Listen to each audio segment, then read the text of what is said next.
اردو بازار کی تاریخ کئی دہائیوں پر محیط ہے، جو دیکھتے ہی دیکھتے نہ صرف پاکستان بلکہ ایشیا کا سب سے بڑا کتابوں کا مرکز بن چکا ہے۔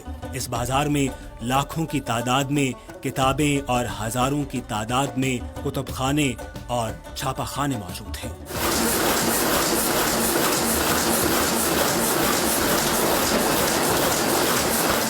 یہاں سے نہ صرف پاکستان بلکہ پوری دنیا میں کتابیں برآمد کی جاتی ہیں۔ اس انتہائی پر رونق بازار میں روزانہ کی بنیاد پر علم و ادب کے متلاشی اردو بازار لاہور کا وزٹ کرتے ہیں۔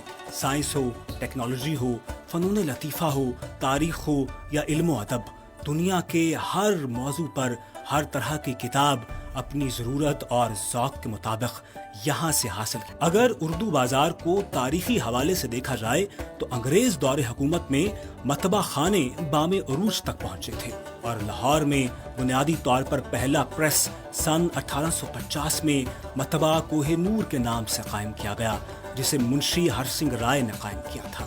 منشی گلاب سنگھ کی ایک بہت بڑی حویلی بھی اسی بازار میں قائم تھی، جہاں آج آپ کو یہ خالد پلازا نظر آ رہا ہے۔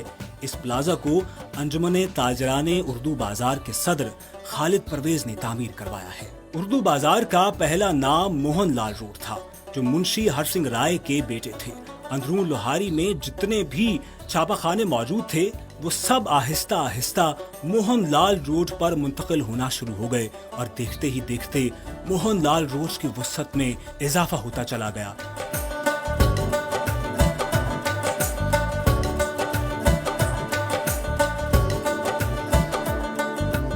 جن میں اس وقت کے مشہور چھاپہ خانوں میں دوآبا ہاؤس، پنجاب کتاب گھر، ملہوترا برادرز، بھارتی بھون اور دیگر شامل تھے۔ ان میں سے کچھ تو اپنے پرانے ناموں کے ساتھ چل رہے ہیں، جبکہ کچھ کے نام تبدیل ہو چکے ہیں۔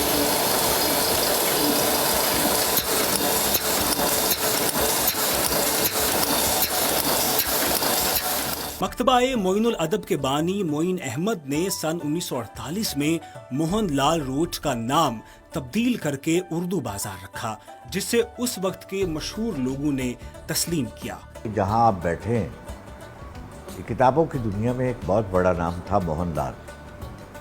اس اردو بازار کا نام بھی موہن لال روڈ تھا، اور جہاں آپ بیٹھے ہیں یہ موہن لال کا گھر تھا۔ یہ ایک تاریخی عمارت ہے۔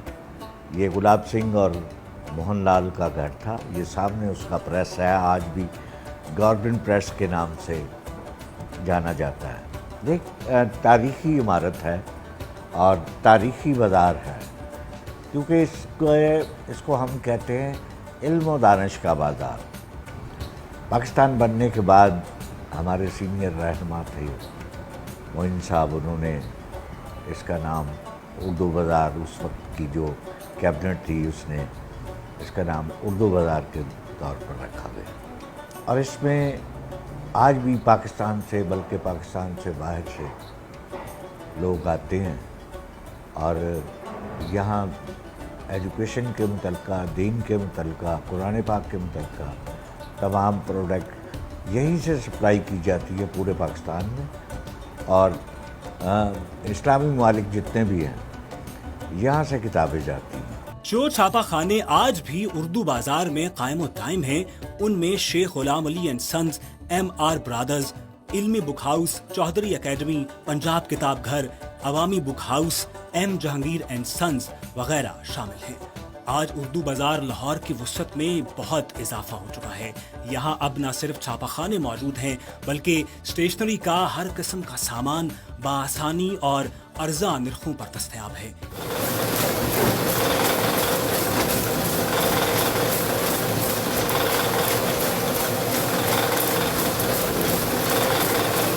یہاں پر نصابی نوعیت کی کتابیں بھی ارزاں نرخوں پر ہول سیل کے طور پر فروخت کی جاتی ہیں۔ پرنٹنگ پریس کے حوالے سے اہم بات یہ ہے کہ گلاب سنگھ نے اسی بازار میں بہت بڑا پریس، جو مفید عام پریس کے نام سے لگوایا تھا، وہ آج بھی پرنٹنگ کارپوریشن آف پاکستان کے نام سے موجود ہے۔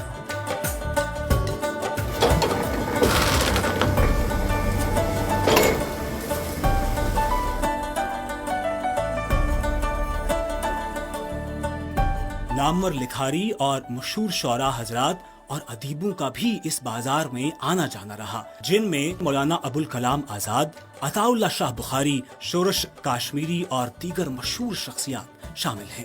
شاعر مشرق علامہ محمد اقبال کی تو یہاں باقاعدہ طور پر رہائش گاہ موجود تھی۔ اردو بازار آج بھی لوگوں کے لیے بہت بڑی دلچسپی کا باعث ہے۔